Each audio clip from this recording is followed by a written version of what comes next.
All right, we're recording.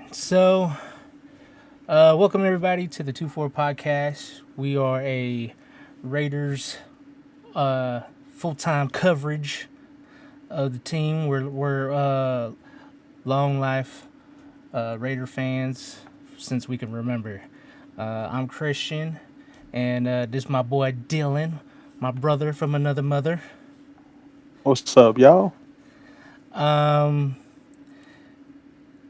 so why don't we just get into the tragic day that was today? I mean, it was a good day just because it's week one of the NFL. We got our football back, and we got to see our team actually lace them up, have our first stringers out there because we didn't get any of that in the preseason.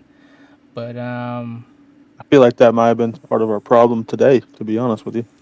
yeah, I'm right there with you, man. I'll be honest. There was definitely moments in the game where you can tell there was too much confusion on what to do. Yeah. Um, but let's break it down from the first quarter and so on. There's a lot to put out there. So in the beginning of the game, it was actually pretty competitive. I honestly didn't have too many complaints other than I wish we would have capitalized on one particular play. Yeah, For I mean, it was 3-3, and it felt nice, but then before you know it, the the game started doing its little downslide. Um, it kind of felt like the Raiders of old, man. Of just like there's always something. It's like mhm. we never can just go into a game and dominate. Even when we do get the wins, it's always a hard fought win. Like very rarely do the Raiders come in and like push their weight around. You know what I mean? Mhm. Um, I mean, Devontae looked like an absolute stud today. I mean, but that's to be expected. It's Devontae freaking Adams. Yeah, dude, it was nice to actually see him in the full getup. Like it it felt like when we got Marshawn, and then it felt like when we got Seawood back. Like to see them in the uniform, And you it, it know. it felt it felt like what was supposed to be AB. Yeah, yeah, it definitely. Now that you mention it, it definitely felt like what could have been. Um, but you know, like I said, we have no choice, but we got to talk about it, man. So, starting with that first quarter, the play that I'm talking about is Derek Carr being flustered, um, feeling the pressure. Um, him missing Waller on such an easy pass. It was like it can't get any easier than that, other than if he was just completely wide open. The part that's the most frustrating about it is Derek is a good enough quarterback to make that pass. I would say 10 out of 10 times, given he's got good protection. He did not have good protection all day long. He struggled. He constantly was getting hit or pressured, and that 100% is what caused that particular play and many others.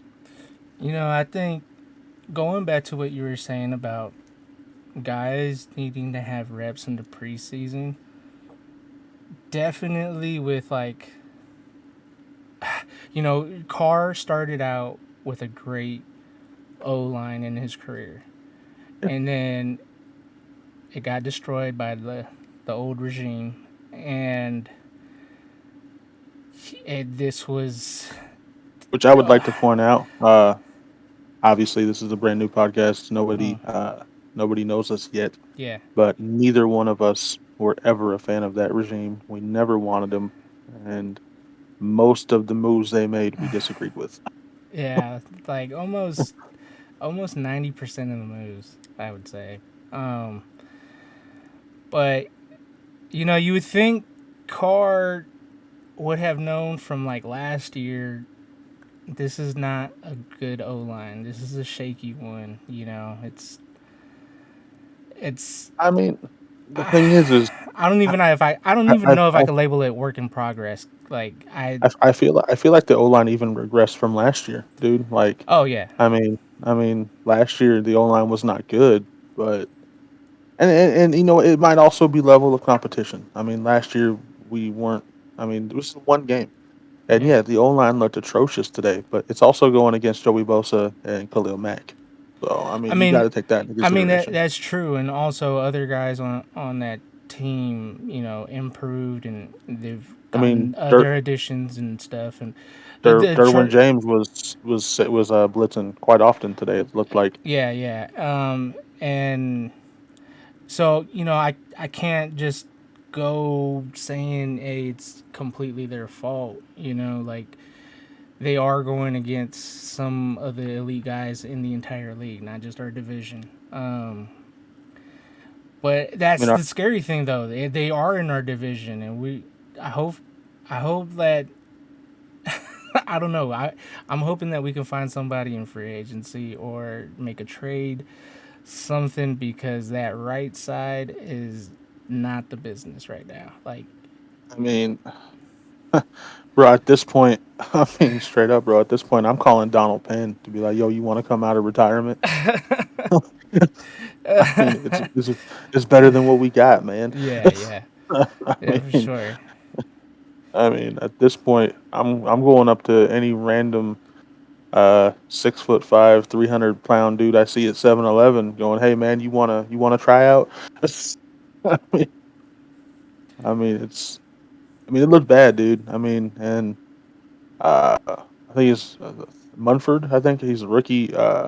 He definitely shows more promise than Minor. I forgot his name.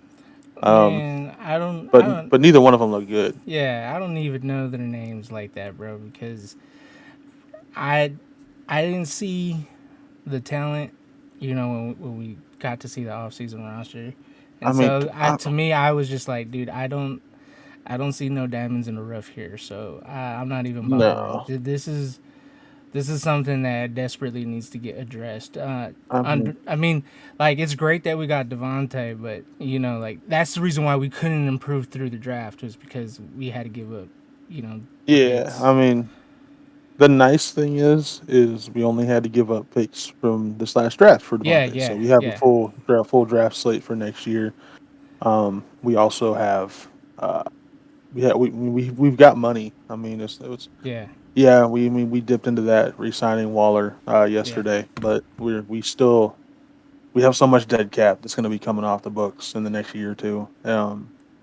To where we potentially will be able to hopefully upgrade that. What I'm truly hoping, because I don't see that O line improving too much this year.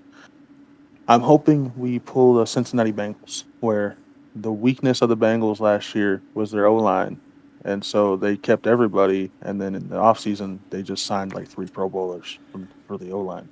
yeah, And I mean, based off of today's game, it didn't look so good. I mean, but everyone has an off game. I'm not going to say Joe Burrow and that O line are going to be terrible this year because he threw four picks today. I mean, it's week one. That would be an overreaction. I still think the Bengals are contending in the AFC for sure. yeah, yeah. Um, And week one is always it's something that you and I have always believed in, that week one is dangerous for anybody. It doesn't matter if you're a team that is expected to be one of the the top mhm. teams. Like if you're playing against a subpar team, there's a good chance that you can lose to them because week one is just dangerous, man. Everybody's excited to play. Everybody's excited to show out.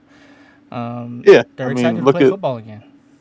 look at 2 years ago. 2 years ago, when Brady first went to the Bucks, I believe I mean, they got demolished week one against the Saints. I believe it was like 31-3 or something like that. Hmm. I mean, it was bad. They got absolutely killed by the Saints week one, and they won the Super Bowl that year. So, Yeah, anything. That's the cool thing about football. Anything can happen. So even though we're gonna break down, the rest of this game and it didn't look good, doesn't mean that that has to be our entire season. $100%. It's just I one still one think game. there's a good season ahead of us. And and even I though think there like, will be go ahead. uh, I think there's going to be things that plague us all year long. Mhm. Mostly the O line. Um, but I do think overall we will have a good season. I think that every division game we have this year Mhm. will look like this, whether we win or lose. I don't see any division game this year having the Raiders come out and win decisively from the get go.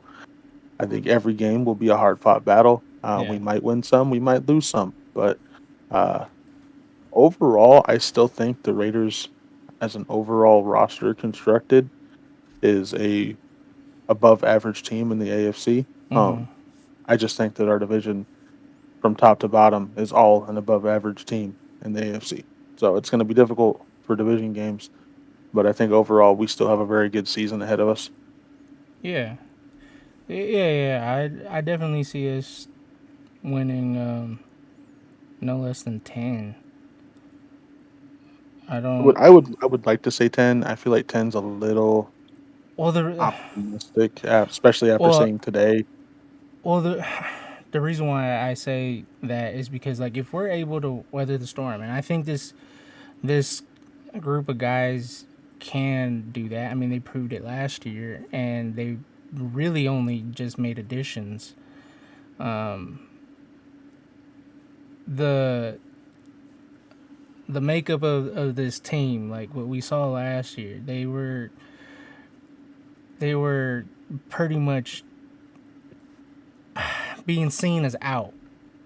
Yeah, Like every time something happened, oh no, there's no way they're gonna make it, and yet they made it to the playoffs. true. And so, with it being like I said, majority of these guys, man, they were on that team, and they've only added things. They've only added uh like stronger pieces, like adding Devonte Adams, adding Rock Sin. Um, those are big bonuses to a Yeah, team that did something pretty incredible last year. I mean, we Um, did lose some good players, but I feel like yeah, yeah, we replaced at that position. We upgraded while yeah, losing, yeah, basically. yeah, yeah, yeah, I mean, like we lost Trayvon Mullen, which that was recent. I would, but still, I still think that was a questionable move. I think Trayvon Mullen was a good piece. I wish we would have kept him. But that being said, we have Rockison. We have Nate Hobbs, which mm-hmm. near the end of the game today, Nate Hobbs had some very good plays. Yeah,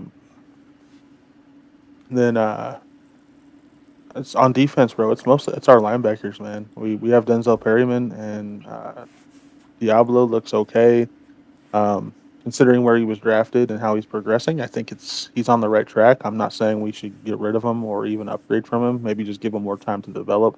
yeah, But I mean, two linebackers on the whole team that are decent. That's not very good. yeah. There's definitely things that you know that not just from today, but as we go on with the season, I think our GM is gonna like see, hey, we need to like focus on this. We need to focus on that. We made some really important moves for like the future this last off season, but now it's time to like plug up the holes and really start becoming a dangerous team. Um, I mean, you don't.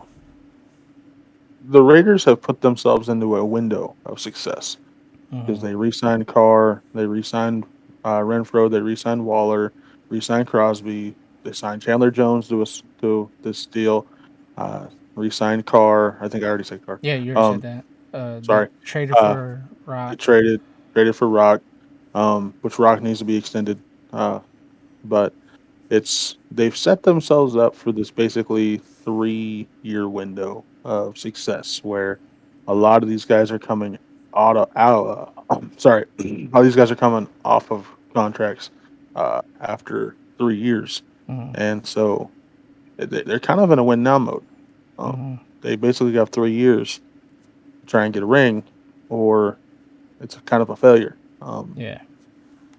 Because that's just the contracts they handed out. They kind of gave everyone in that 2 to 3 year window, and if you don't win a ring in that time, they're gonna have to re-sign or get different players in there, and then it makes your extensions kind of look bad. Yeah, and I'm assuming that they've learned from that Patriot way of like constantly evaluating what talent you have, um, seeing if they got to do the whole "I'd rather trade you a year too early than a year too late" kind of thing, or Yeah, yeah, stuff like that. So I I have faith. Like yeah. I like the moves that we made in the off season.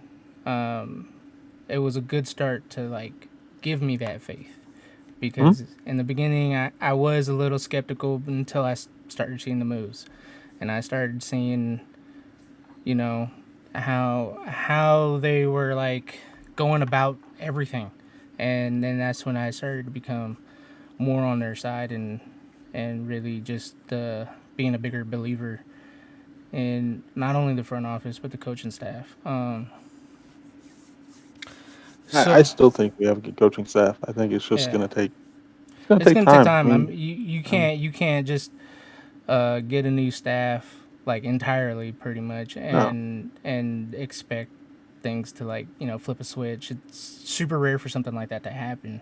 exactly. Um, And and something that I'm sure everybody has heard is how crazy the play calling can be. Like from afar, you look at what they do and you kind of like think in simplistic terms, but to only find out that it's like super complicated stuff. Like there's a method to the madness. It's like a lot of smoke and mirrors kind of thing. Like you just, you know, yeah. it was kind of weird today Hmm. because I expected to see more of a Patriot style offense today, given that it's Josh McDaniels. Um, I didn't see that. There wasn't a whole lot of screens. There wasn't. I mean, they tried one gadget play with Devontae that didn't work out because he had no protection, or he was going to try and throw a touchdown. Um, but I didn't see that Patriot, with the bubble screens and the running backs catching out of the backfield and stuff. I didn't really see that. It really kind of felt like the same Well, offense well, that Carr's been running. well. As a disclaimer to people, uh, you had seen some of the game and didn't see some of the game. You had things going on. We Yeah. won't get into it, but the times that you didn't see it, they were actually using the running backs as receivers a lot. So Oh, okay. but the thing is, it was different from what I've seen the Patriots normally do it, because you know how like normally, um, it's like a really short pass. Like at first, the running back is lining up where he's supposed to be lining up. Like you don't know if the dude's blocking or they're gonna hand off the ball, right? Yeah. And then he fades out for a short little thing, and you guys can visualize it how the Patriots normally pass it to a running back, but they were having guys like line up wide, bro. Like they were trying to like get them some nice longer, deeper routes. Um, they weren't like too successful with it. And I think that has more to do with the fact that the O line kept collapsing. Um, Yeah. so One thing I expected to see more being a Josh McDaniels offense is Hunter Renfro. I mean, how many slot guys really feast in that offense? And I mean, granted, it's only week one. It's not saying yeah, this is going to be an every week thing, but Hunter Renfro had 3 receptions for 21 yards. yeah, they try to emphasize him towards the end of the game, and I don't see why they didn't get him involved early. Like everything early on was mainly Devontae and Darren. Um, it was it was just like a two-man show, and I have no idea why Renfro didn't get looks. I mean, I don't know. I would have to like look back at the footage and see if they were really locking down Renfro early on because they were that worried, And it doesn't help that like who was it, Derwin, that said that Renfro's the top of the guys that he like Yeah, looks out for. That he's like the dude is like scary good. Um, I don't know if that him putting that message out there also made it like an emphasis to not let him go because like last year like you could definitely see it like if Renfro got involved like every quarter it made covering everybody else really hard. He was our Cooper Cup, yeah, and if you get Cooper Cup involved every quarter it just opens everything up because it's somebody you always have to account for. So yeah, I wish that they would have emphasized getting him the ball more. But like I said, I would have to look back at the tape and see if they were doing a good job of like eliminating him. Um, but there were a couple times where like I felt like for instance there was this one example where I believe it was in the second quarter. Um, we're at our like 20-yard line or something like that. We only need to get 2 yards, and this is part of the whole disorganization thing that we were talking about earlier. Why it would have been nice to have a few reps in the preseason for all of our first string guys because the block like they decided to run and at the same time Chargers committed to blitzing.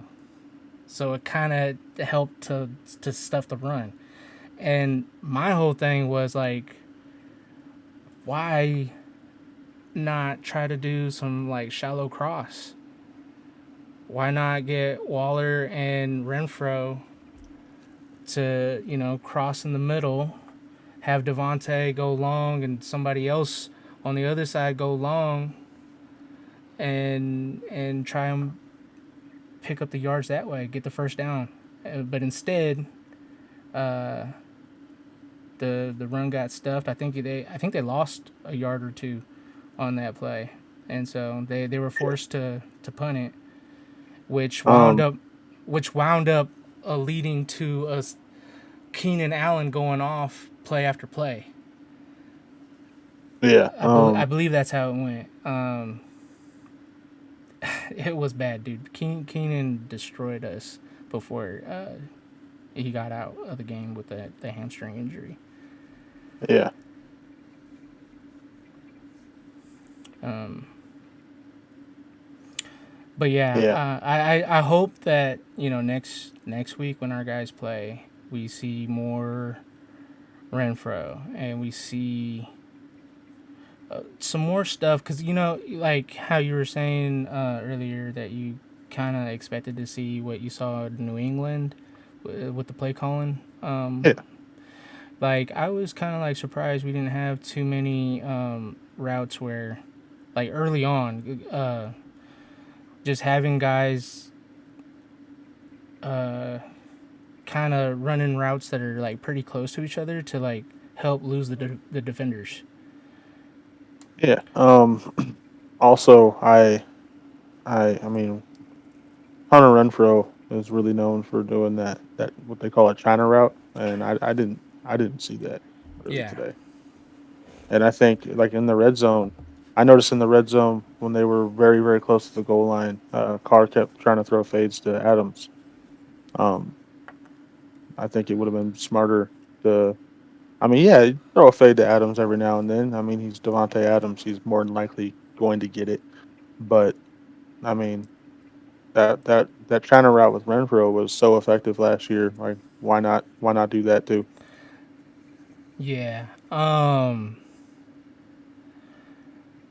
I agree with you. Trying to it did feel a little force fed sometimes to Devontae. Um, I mean, and and I get it. and but like It's I his mean if first you game back with Devontae. I mean, haven't but played with him since college. Probably excited. see for me like the reason why I don't blame it is more so because of how good Devontae is. It's Yeah, like it's like when you know when somebody's like so dang good, you there's that running joke that even when they're not open, they're open, yeah, and that's kind of been true about Devontae his whole career. This dude would always make crazy catches, crazy separation out of nowhere, and yeah, man, I agree with you that shouldn't have been force fed at times. I Especially, also but think I especially think it because of the O line. With you not having the time to make that pass a little bit more crisp. That then the doing that type of pass is like, what's the point in doing it? Like you're not yeah, gonna get it there. Devontae is great, but uh, the dude don't have go gadget arms. yeah, and another point I'd like to make that I think our offense really messed up on today is not emphasizing the run. If you notice near the end of the game when they really started emphasizing the run and got Josh Jacobs kind of going, that was when kind of like they made it a competitive game again, where things started flowing with the offense, where the defense wasn't out there the defense wasn't having to be out there so much because the offense was actually extending drives, getting down the Yeah, field. Um, I mean, we they not that's not to say they were punting. They really yeah. didn't punt too much today, but I mean turnovers. I mean they still. I mean the Chargers still one time of possession on the game. Um, So and here's my problem when it came to our running game. Every time Josh did something really positive, almost immediately the Raiders did something negative. yeah, And so I think it was kind of hard for them to emphasize the run game more because of how they were playing catch up. Like you can't keep running the ball when time is not on your side yeah, and you're not making stops in the second half. Like the defense started to wake up in the fourth quarter, and when they should have been ready right out the gate to start the third. yeah. And had they done that, then yeah, definitely you could start playing that way. But you know, you all the positive things that you did in the third quarter, they scored 10 points in the third quarter, but you allowed a touchdown. Maybe if Hmm. you only allowed a field goal, then then that meant that the time of possession started going your way. Yeah. But it never went that way. Like I said, they were always playing catch up, and it caused them to not be able to call a more effective, game offensively. Um, And man, it was a very frustrating week one. But you have to damper expectations, man. It's week one. Like I said, no preseason reps, man. This is the first time these guys are seeing in game action. Some of them with each other in years, some of them with each other ever. Some, I mean, then the ones who have been here. I mean, still, it's been since January. hmm Um, it's been a while. I mean, Max Crosby, yeah, he's practiced, but he didn't play preseason. Um, Derek Carr, no preseason. I mean, Josh Jacobs played in the Hall of Fame game. I don't recall him playing in any of the other games. Um, Devontae, he didn't play. I mean, Waller, really, any of our main guys, like if they got yeah, any play, it was super duper limited. Other yeah, than other than that Hall of Fame game, because I think that was the only game where you saw Josh Jacobs playing more than what I guess the rest of the league would have been playing if they were like protecting their first string guys. Yeah. But I definitely think that this game kind of shows how the preseason, like, you shouldn't be so worried about the injuries. I mean, I hate preseason Yeah. because I mean, I it's mean there's I that risk that you're we gonna have a we season-ending injury.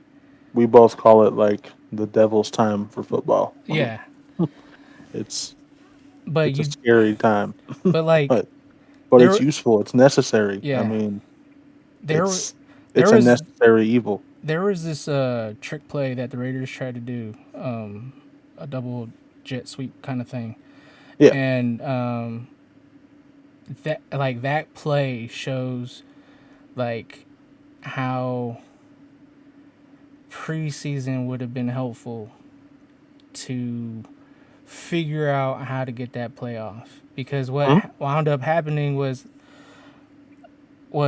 Carr wanted to do pass protection on Bosa rather than chip block him, Mhm. and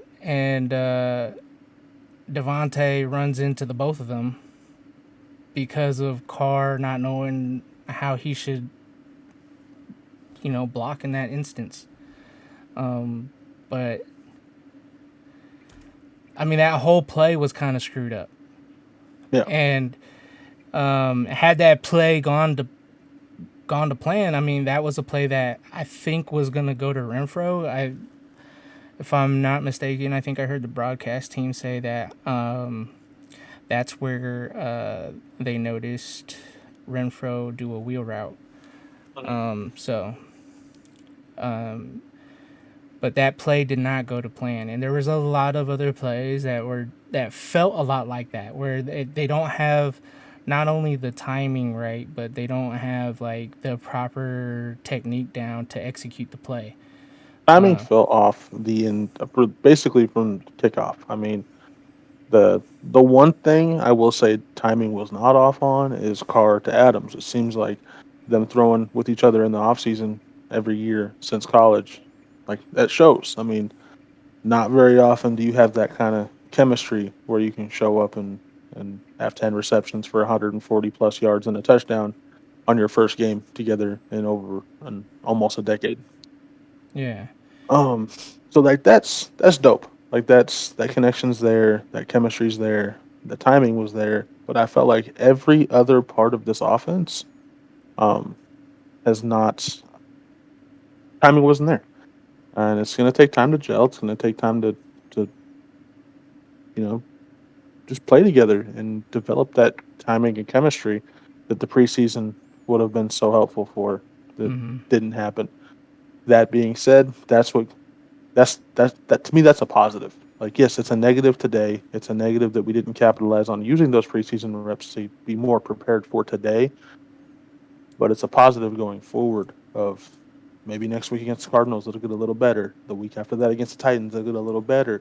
And then, maybe we'll be as the season goes on, just get better and better timing, more chemistry, more gelling to where uh, we're more prepared. Because to be honest, right now, yes, I would have loved to have got a win week one. But you know what's more frustrating than a loss week one is all those John Gruden seasons where we'd start 6-2 and then finish 8-8. Yeah. Yeah. You're right. You're right. Through that, I don't want those anymore, man. I would rather start 0-3 and then finish 12-5. You're right. They're like right after the game, my brother-in-law, who's a Broncos fan, he had to talk some trash to me, but I hit him up with, well, first off, He can sir, talk trash I said, after tomorrow. You I, don't know what some. I mean, they're so playing the Seahawks. Never mind. I said, first off, sir, my team was like almost, they almost accomplished a dub with the trash O line. Yeah. So that's a positive, because like I said, there is some positives in this game, No, I and mean, we'll get to just it. yeah. So I mean, so so I'm gonna tell you what I told him in the text. I said, We almost won this game with a trash O line. Okay, and and uh, and I mean you got to think about it. Had we kept our pretty much historically great O line, historically great as far as like they left Derek Carr pretty clean. His Yeah, jersey was almost always clean. Like he had no grass stains, nothing, no paint from yeah. the field, The nothing, bro. Like the he, the one time that they did get through just happened to break his leg. yeah, that was one time, but I mean, but like the dude was like the least sacked quarterback for like the time that he had them, Yeah, and I would assume that like the second team was like way behind. You know, the gap between one and two was bigger than I doubt it because those were the years where the Cowboys also had the super but dominant O no, no, line. It no, was no. But you see, they were dominant. They were more dominant as a run blocking team than they were pass blocking. Now yeah, there were a pretty good pass blocking team, but where they made their bread and butter was that run blocking. Where we made our bread and butter was the pass blocking, yeah. and I don't think they were on par with us with the pass blocking. I mean, man, Um, it's a super good O line when I don't remember what year it was, but from center, left guard, and left tackle, all three made the Pro Bowl. yeah, I mean, the entire left side of the line made the yep, Pro Bowl. yep. Like you don't see that very often from any team. But so yeah, so in my text, you know, I brought that up and I said, imagine if they had a good O line, just a decent one. Yeah, You know what I mean? Imagine how dangerous we would be. bro. Imagine what kind of problem we would be for the league. And then I told him, he better hope that his team beats all the bum teams that they're going against early on in their season because they're playing against the bums. Okay, Yeah, they're so playing. if I mean, they're playing the Seahawks tomorrow night. they cannot afford to lose to bums No, because I don't see them winning very many games in the division. no.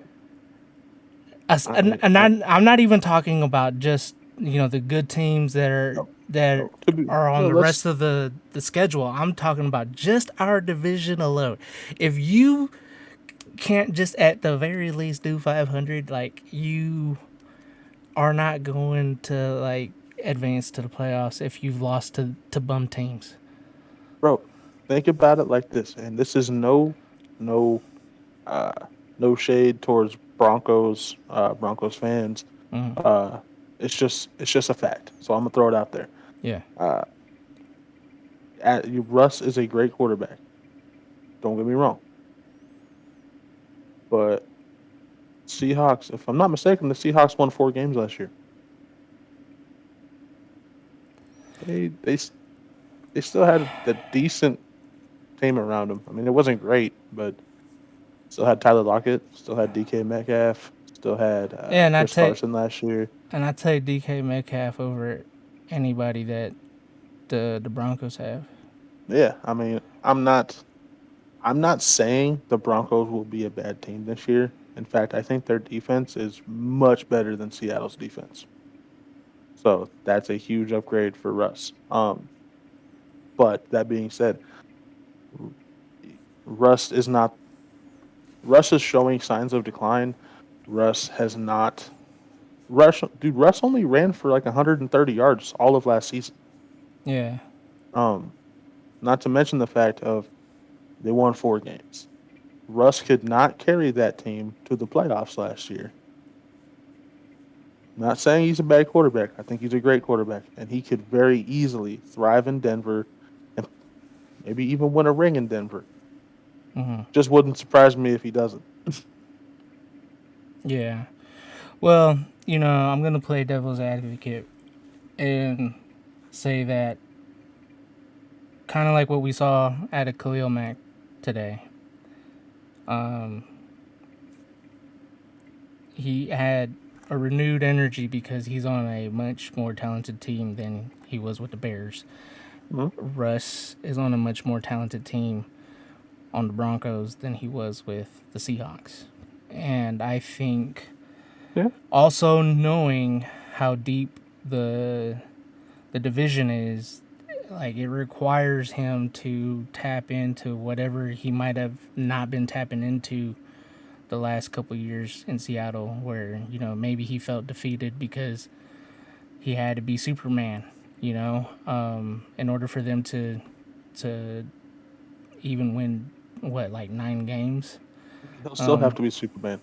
Maybe not to win the amount of games, but to win the division. I mean, well, he had you you know, you have to be Superman. I He's look, gonna have to be to beat Herbert, to beat Mahomes. I wouldn't say he has to be Superman to beat the Raiders, but I mean the Raiders, yeah, they didn't win today, but they're still a very good team. Um, but I mean, dude, Mahomes, dude, the Chiefs today looked like they had to lose a step. I mean, they demolished the Cardinals. yeah, Um, I mean, just after seeing today, I'm still pick. I you can't dethrone the Kings until they're dethroned, bro. Like the Chiefs have dominated this division, and based off of today, I expect them to still dominate it. I can't remember who I heard this from, um, but dude, I don't even think it was somebody on this division. Actually, it might have been another like really deep ass division.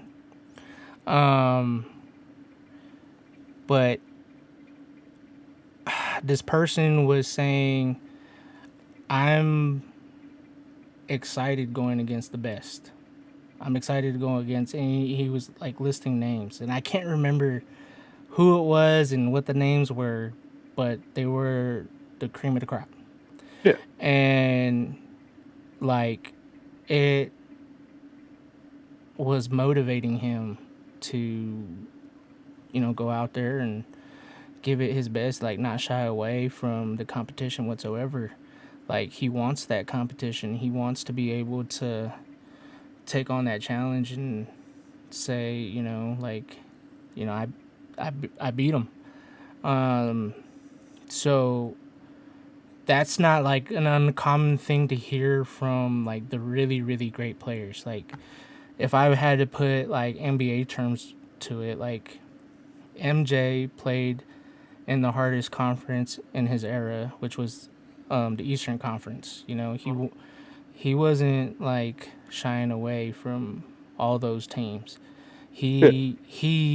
He wasn't like trying to go to an easier conference. He wasn't trying to recruit a bunch of like studs Wasn't from in the trying league, like in today's game, where wasn't trying to pull a Kevin Durant. yeah, he wasn't doing a KD. Um, he he went out and won 72 games against the hardest competition of his era, Yeah, and so like every time he worked out knowing, hey, I got to face this guy, I got to face that guy, and all that, and he knew that's what it took to be king of the hill. But if you're the king of the hill, I mean, there's no greater feeling. yeah, So I totally believe in me that Russ is looking at a Patrick Mahomes and he's like kind of salivating at the mouth of like, I can't wait to go up against you, man. I can't wait to make people remember who I am, because before you there was me. yeah. And he's probably doing the same thing when he looks at Herbert and he looks at Carr. You know, there's something out there, not just from the quarterback play, but to say, the combination of quarterback and his receivers, that receiving core. He's probably like, I'm excited to put my numbers against your guys' numbers, Yeah. and I'm pretty sure it's not just him that's doing it, that's on his team. It's all the other great players that's on his team that are thinking the same thing. I mean, I mean, I wouldn't be surprised if like watching today's game. I mean, I loved Asante Samuel's energy. Like he was over here popping off in the mouth, and trying to like kind of be like Jalen Ramsey. You know, when he's going up against a really great receiver, he was like doing that to Devontae, and he was even like kind of tussling with him a little bit, Yeah, I saw and that. like I mean, in my opinion, Devontae still won that matchup. Um, had he had Derek had the type of protection that Herbert had, because Herbert, what's crazy is him and Carr attempted pretty much the same and completed pretty much the same. The Hmm. difference is who got sacked more and who was forced to throw really bad balls, that caused interceptions, Yeah, because who felt rushed to do so, who felt the pocket collapsing, who felt who heard the footsteps. You know what I'm saying? That's the yeah, only yeah, thing that separated the two of them. yeah. And uh, and I think Carr outdid Herbert by a little bit on the yards. Um, and it, but the whole point is, I'm pretty sure Russ is gonna have a better season than what he's had the last couple years. But I do agree with you that it's like probably not gonna be enough. Yeah. Like it's not gonna be the Russ of old, but it's not gonna be the Russ of old. Old Russ. I got you. I got you. It's not gonna be like Seattle Prime Russ, but it's also not gonna be 2021 Russ. Yeah. I got you on that. Yeah. I mean, I don't know. Kind of going back to this game. I think it's a lot of. Let's go over the positives, bro. Like we've been real negative throughout this whole time, really. But I want to go over the positives. Positives, in my opinion, the biggest positive of them all is the fact that we were still in the game and we almost won despite crap O line, despite I think it was 5 sacks and 3 interceptions.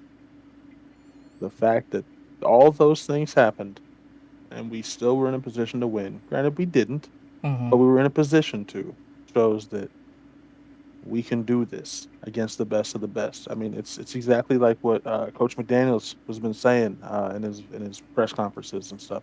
Is you have to learn how not to lose before you learn how to win. Um, and today was a really good lesson on how not to lose. Um, I mean, we were still in it. Yeah, we lost, but a lot of lessons can be taken out of this. Um, it Yeah, was because not. there's some positives. Because like Austin Eckler, okay, he if you watched the game, you would have thought he popped off more than what he did. But if you look at the final results, they limited him to averaging 2.5 carries Yeah, per attempt. he didn't have many the yards. the The problem was, the reason why you would think he had more was kind of like what you're saying about you need to learn how to win and learn what you're doing that's causing you to lose. Is when he would have a good run, it was at the most inopportune time for the Raiders.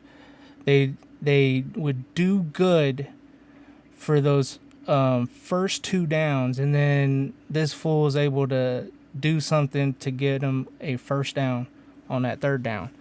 And it's like you need to try and get those three and outs. You need to work Hmm. on that. And then, but then at the same time, this is the Chargers. They do attempt more fourth down plays than the rest of the league, and Yeah, they were a little bit more conservative than what we've seen in the past. But they still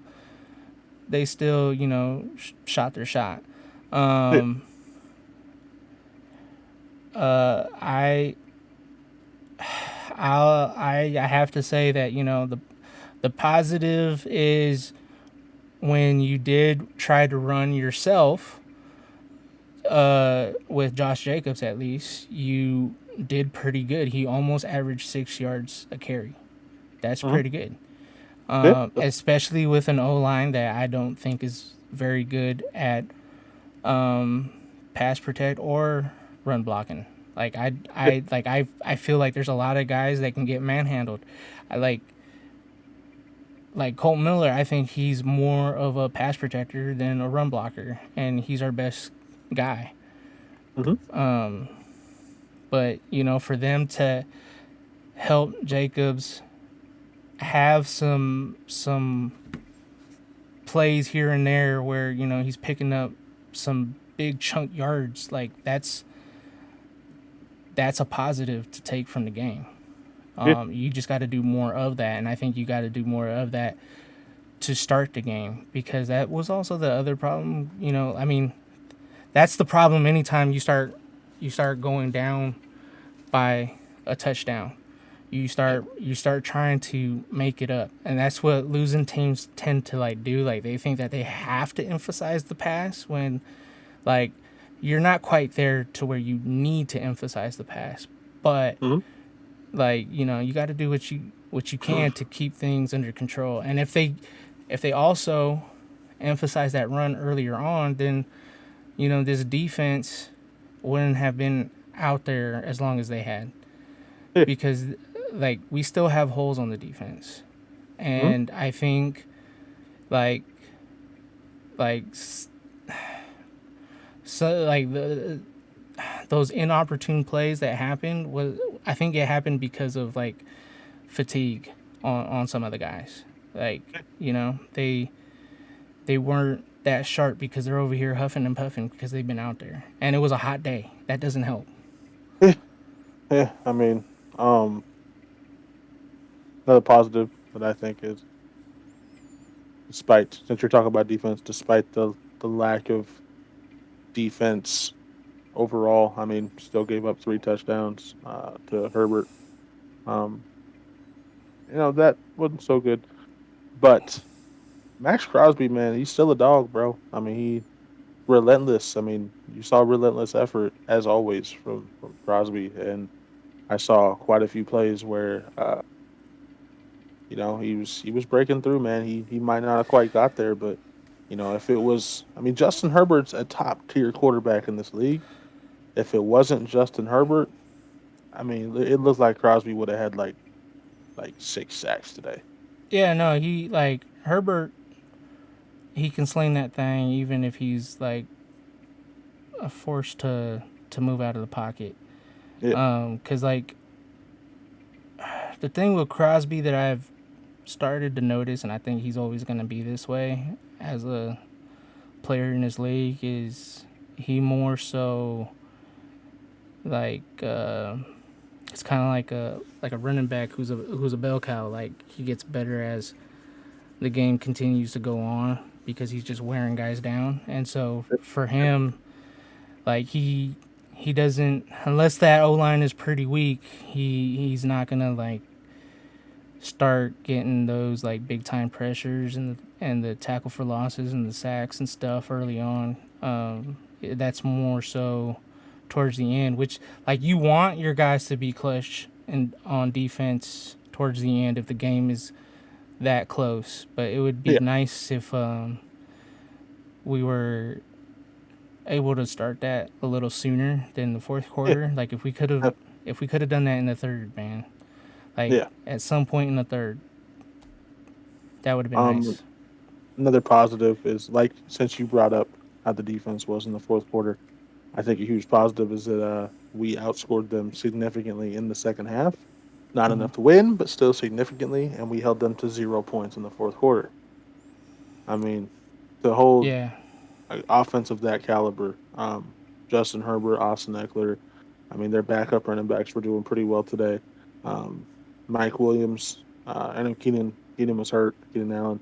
Um, but still, to hold that offense to 0 points for an entire quarter, especially the fourth quarter, when it's not like they were blowing us out to where they didn't feel, they were just trying to run the clock. Like, we were making the comeback. Like we were there. Like Yeah, guaranteed they were not comfortable. They wanted to score more, and yeah, we didn't let them.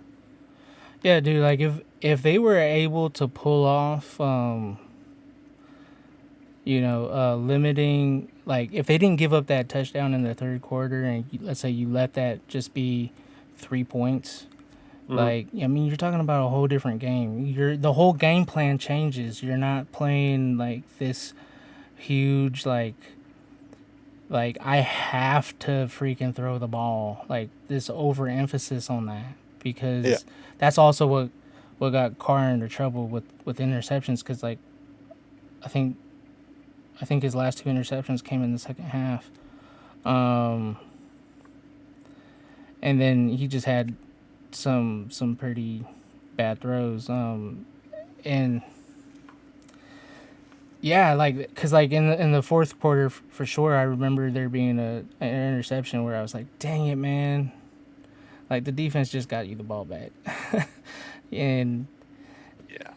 That was and yeah, I believe. Let's see. I'm looking here. Yeah. So I mean, it was stupid. There were there were times where I mean the defense stood up in the fourth quarter, did their job. That's a huge positive. I just I think overall it was a lot of good things out of this game.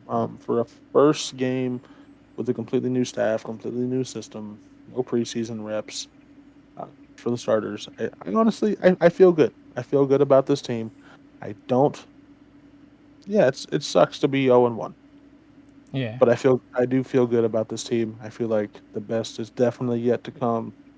Um, you know, I I feel like this team will be the team that like dominates on the scrub teams. Like when we do play the bad teams, yeah, it will not be close. I feel like we will destroy them.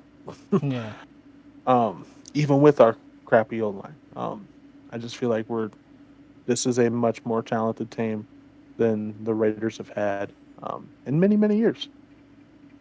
I mean, I guess maybe this 2016 team might come close, but I when it comes to overall talent, I would say they're probably close.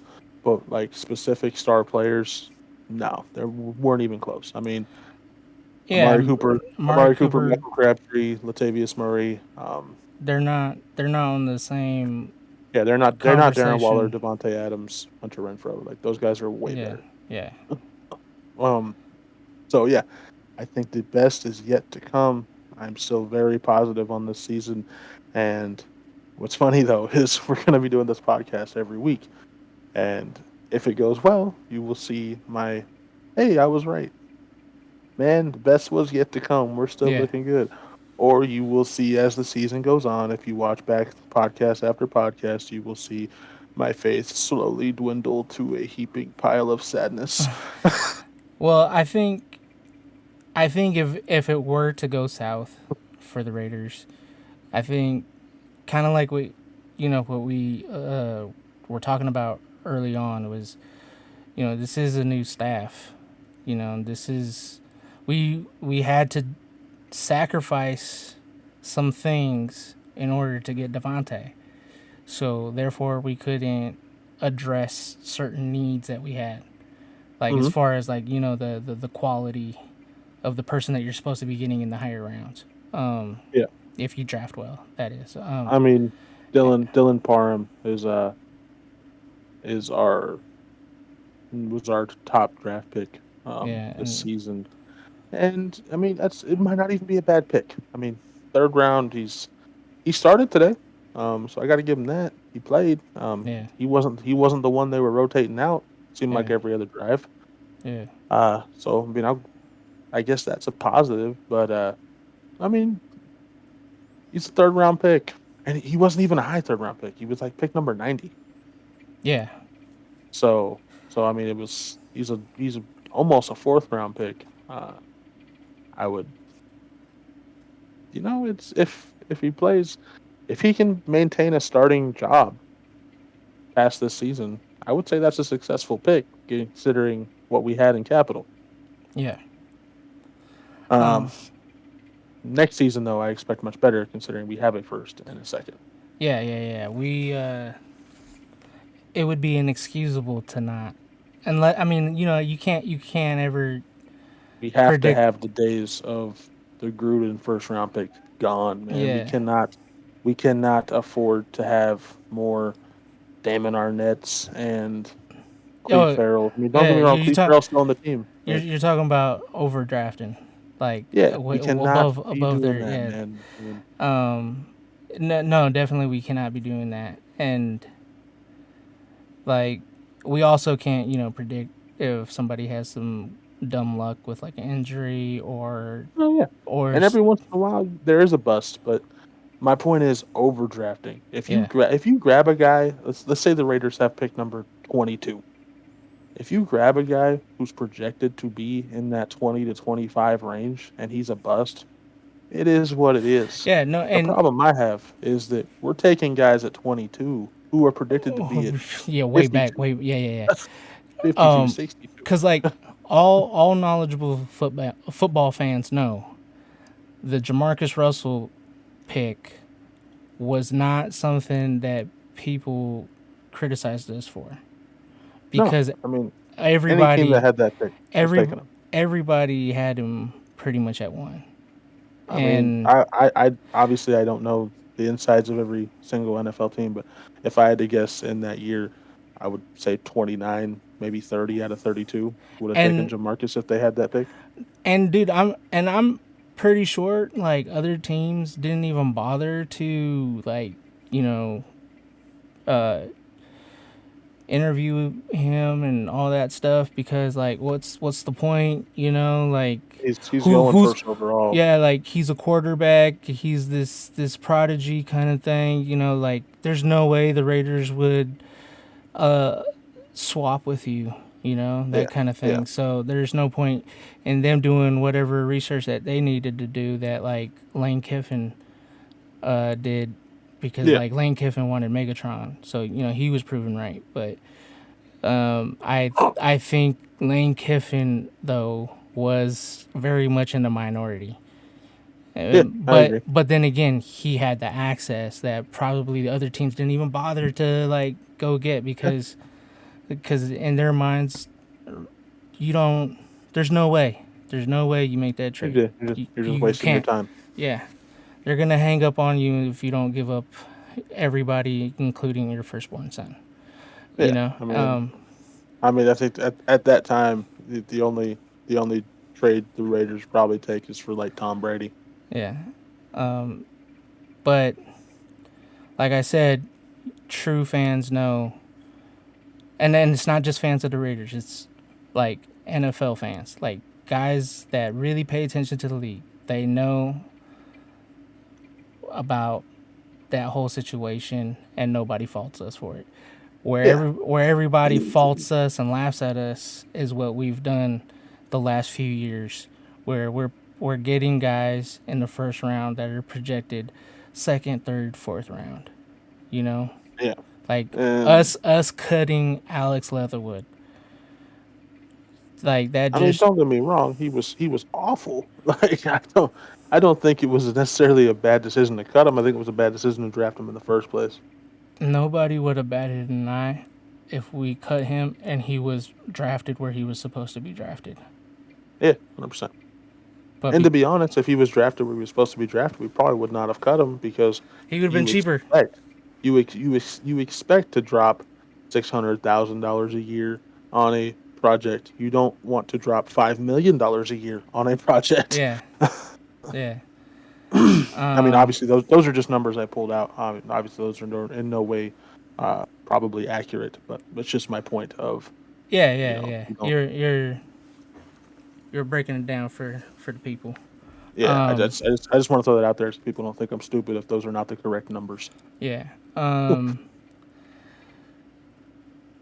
But getting back to like how the rest of this season goes, if this does wind up being not what Raider fans expected, then what we need to do is just keep an eye on how the team plays every week. Like things that we can say is a bright spot and something to build on. There's gonna be a lot of bright spots. I mean, No, just based off I of believe it. I talent believe it, alone. bro. I mean, yeah, we may not get the wins losses where we want them to be, but there's gonna be a ton of bright spots. We're gonna be right. Like I guarantee you, the floor on this team is still right there. I mean, I if think we have the as worst long as season we long could have, as long as we don't have a bunch of blowout losses, yeah. like I we mean, we need the competitive talent games. We, the like talent is there. this watching this game, it probably as a fan felt like a blowout loss. But look, you look at the score and if you really like revisit the game, especially at the end, you see that like the Raiders were doing what they were doing last year. Coming back Hmm. and closing out like the way that hoped they would. Making these like miracle comebacks and things like that. And we know that Carr has always been considered one of the most clutch quarterbacks in the league. But it doesn't help when he has things working against him on his own team. Yeah. But I do believe though that they're not to continue to pile on this O line, but I do believe that Carr not having reps in preseason, added to some of his mistakes because I do Hmm. feel as though Yeah. there were some things that were just plainly on him, and I agree. and he's knocking the rust off, bro. Like this is his first time playing outside of what he was doing in training camp, and playing a game that actually mattered. Hmm. So that's a long time of like not playing that level of football. Yeah. But yeah, man. So I think it is getting kind of late. So I just want to do some Okay, closing here, bro. yeah. Let's start closing it up. So Before we close, I do want to ask people to like and subscribe. I forgot to do that in the very beginning, but it's a rookie we'll get mistake. better at it. It's a We'll rookie get better mistake. at it. Yeah, yeah. So if you don't feel like subscribing, at least give us a like. It helps with the algorithm, and I promise you, everything's gonna start getting better as time goes. Hopefully, the same can be said about our Raiders team as well. And yeah, 100%, bro. So yeah, like and subscribe, And and just remember, let everybody know about us. uh, if you love your mom, you'll like this video. Yeah, If you don't like it, you it, don't love your you mom. definitely got to do it for Willie Brown. Oh yeah, for sure, bro. Two Willie two would have brought four, up your bro. mama. The 2-4, bro. The Yeah. 2-4. So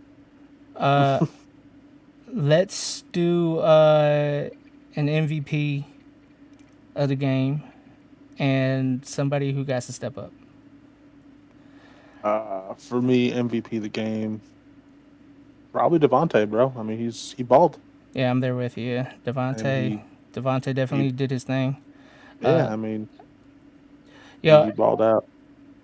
and that play where he separated just enough to possibly get a touchdown. Okay, Yeah, and Carr threw the interception. yeah. He Like underthrew the ball. that was on Carr. That wasn't on Devontae, Hmm. and that was the right play. It's just Carr And messed up he on the underthrew the ball. accuracy. He underthrew it. Underthrew it, and you can't have an underthrown ball. Overthrow it. Don't underthrow it. Yeah, under and with that route at that time, like not like time of the game, but like that route with that coverage, you overthrow a ball, either your receiver's getting it or it's an incomplete. You underthrow it, it's 100% interception nine Especially times out of 10. especially when there was three guys behind Devontae. Yep. So yeah, MVP on the offense for me, same deal. If I had to say MVP for defense, towards the end for me it was more so Nate Hobbs. I was with you on Nate Hobbs. I agree. Nate Hobbs Nate Hobbs had a really good end of the game. Um, but just to be a little different, I'm gonna say Max Crosby, just because just relentless effort. I mean, he did apply pressure to Herbert quite often. I mean, not as often as you'd like, but I mean, we overall didn't have a great game defensively, and so I'm fine with saying Nate Hobbs, but I just want to throw Crosby's name out there. I think he had an underrated game for not having any sacks. So somebody that we got to call out. So I'll go first. If I had to call out somebody on the defense, I'm probably gonna say Chandler Jones. You, hey, I agree. that's my guy. Oh yeah, But but where was he today? yeah, yeah, I didn't really get anything from him till towards the end. He had a great um, stop at the goal line, fourth Yeah, quarter. But yeah. um, like just like how we were talking about, Max didn't make his presence felt till towards the end. Really, Hmm. I didn't really have. He never popped out of my screen, and I need him to step up, man. Yeah, If he steps up, I think that just fuels Max, and 100%. Yeah. maybe Max will start going. And so with him being a vet and being the legend that he is, like I need him to step up. Okay. Yeah. So you on that? So do you have an offensive player you want to name call out? Um. Uh. Okay. I'll say instead. I'm not gonna call out the O line because we've been doing that the whole podcast. Um. Yeah, you won on Renfro. that one. Renfro. I Okay. need you to talk to Carr Assert yourself, man. during the game, like just like, eh, hey man, sometimes if you feel like you gotta yell, then do it. But just like talk to the dude, let him know that you're there, bro, and try to make things happen early on because like, dude, you are such a beast. You are very much like Cooper Cup, and earlier we talked about it. If you're involved every quarter, like only good things could happen. I mean, that's what happened for us last year. So I'm calling you out, dog. Okay. Uh, let's see call outs for me. Defense, I'd say Chandler Jones. I agree. He's the vet. He needs to fire up Crosby, fire up the boys, get them going Hmm. early. We can't. We're not going to win a lot of games if the defense doesn't show up until the fourth quarter. Hmm. Um, so yeah, so Chandler Jones, just purely based on the fact that he's a vet and he's got uh, over 100 career sacks. He's been there, he's done that, he's experienced. I expect him to be the leader. Yeah, Um, and then on offense, Derek Carr, bro. I understand the O line put him in some bad situations, but there was some plays that you need back, man. The Waller potential touchdown that was thrown behind him instead of in front of him, the interception downfield to Adams where you underthrew it, where there was three defenders there. Um, just overall looking scared, looking very uncomfortable, basically from kickoff to the end of the game. Um, that crap that Bosa said last gotta year fix that. kind of looked like Uh huh. kind of looked Uh like fact huh. for this game. I don't think it Mm-hmm. ever looked fact before, but this game Mm-hmm. it definitely looked fact, bro. So yeah, I'm calling out Derek Carr, bro. He needs to. I mean, and we've had this discussion. Obviously, not on the podcast, it's our first episode, but we've had this discussion many, many times throughout the years, especially last year. I am a huge, huge Derek Carr fan. Yeah, I am 100% probably one of his biggest, most loyal supporters. But that crap we saw today, got to call it out, man. You got to do better. yeah. So overall letter grade, let's get to that. I'm going to give the Raiders a C, not a C minus, not a C plus, just a flat old C. Um, I mean, you can improve from a C. You know, Hmm. Hmm. it's passing. In college, that's passing. Yeah.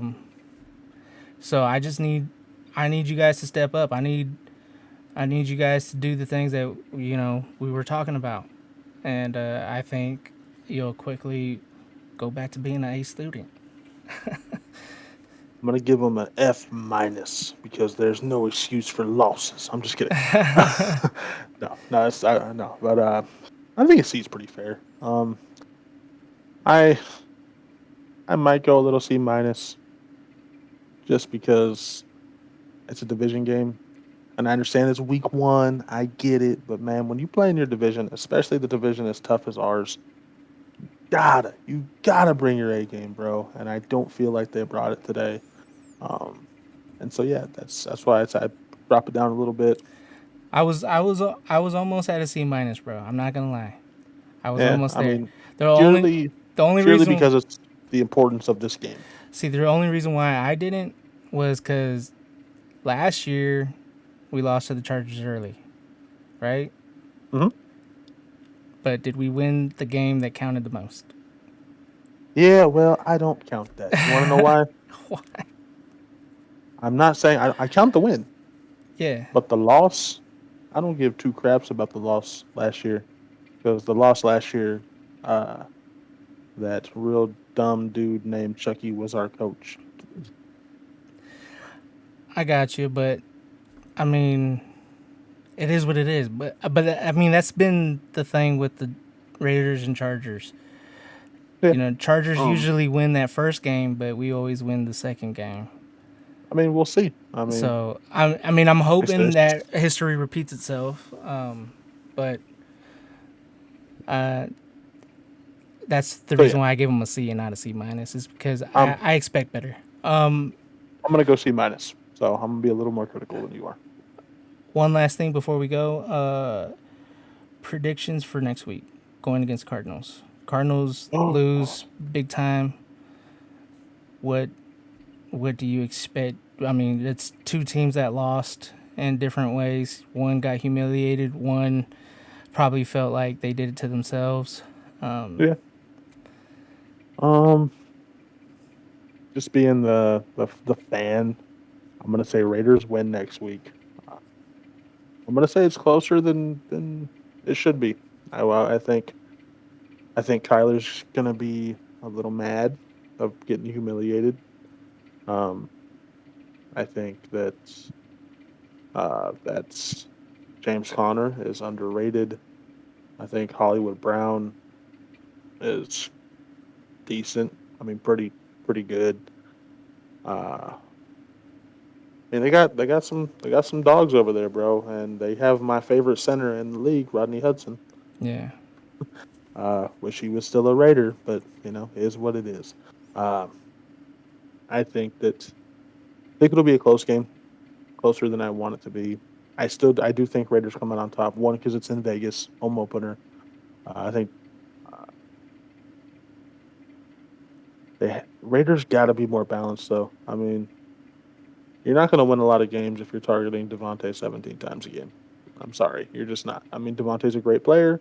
He obviously deserves his targets, but 17 times a game, that means you're taking targets away from other weapons who could open up your offense a lot more. Yeah, Um, I'm with you. I think it's gonna be a close one. I think it's gonna be in the 20s. I think it's gonna come down to the fourth quarter, so it's gonna be kind of like what we saw today with I think we'll this have a game. repeat of almost getting sacks, where Crosby, maybe Chandler Jones will both almost get Kyler, but Kyler's an elusive dude, and I think he's going to run, and I think he's going. My That's one of my biggest predictions. I think Kyler's going to frustrate the hell out of Raider Nation with his legs next week. Well, let's hope that Kyler doesn't study for us. Yeah, because You get that's it? not what quarterbacks do. I get it. I get it. I got the joke. It's not part of his contract anymore. It's He not. doesn't So have to. he doesn't have to study now. So why should he? Uh, There. yeah. Well, hopefully it's a good game out of Chandler Jones. I'm hoping he actually gets a sack, not an almost sack, like you're predicting. I mean, I'm not saying we won't get sacks. I'm just saying that I think, No, I hear you. That Kyler's very elusive, and that's why it's going to be almost yeah, sacks. yeah, Um, I think we'll probably finish the game with two, maybe three, but we'll have like 10 where it's like, oh, so close. yeah, yeah. I definitely feel like there will be sacks left on the field. You feel me? Like Yep. that they couldn't get. But I do think that Chandler will get at But least one. I'm predicting Raiders. I'm gonna say 27, Cardinals 21. Um, I really can't give a prediction. I really don't know. I think. You're such a bum, bro. Well, you know what? I think it's going to be a similar gap in points. I think it's going to be in the 20s. Like I said, I think it's going to come down to who's the last one with the ball. Okay, bold prediction time, and if I'm right, you'll have it on video. I'm predicting 2 minutes left in the game. Raiders 20, Cardinals 21. We get the ball back. We drive down. I'm gonna say Derek hits Renfro on the China route to the right for a touchdown to win 27-21. I'm gonna say that there's gonna be a similar scenario, but I think it's still It's gonna go odd. to Devontae. I went oddly specific Either either just to hit do it because if I happen to either be right, I'm gonna be like, oh my god. dude. I think it's either gonna go to Devontae or Waller. I feel like Waller will do his damage early. I think I think he will be a little bit more assertive, whether he does it or the coach makes it happen. Yeah, Cause yeah, I I think he's gonna definitely be the X factor for us. And but I think the go ahead touchdown is gonna be either Devontae or Darren. So, okay. um, All but right, yeah, man. all right, man. I think that'll call it good for the week. Yeah, I hope you guys enjoyed this podcast. Don't forget to like and subscribe. Remember, if you love your mom, you'll Yeah, do it. yeah, and yeah, man. And if you really love the rest of your family, you'll let your family know about this Yeah, yeah. podcast. Share it, bro. Share it. We want we want to cover all of Raider Nation Yeah, with love, man. Because we be spitting facts in our brains anyway. I mean, they may not truly be facts, but in our head it makes sense. So we're gonna say it. yeah, yeah. And I want to know how much of Raider Nation agrees with me, based off of Raider Nation on Facebook.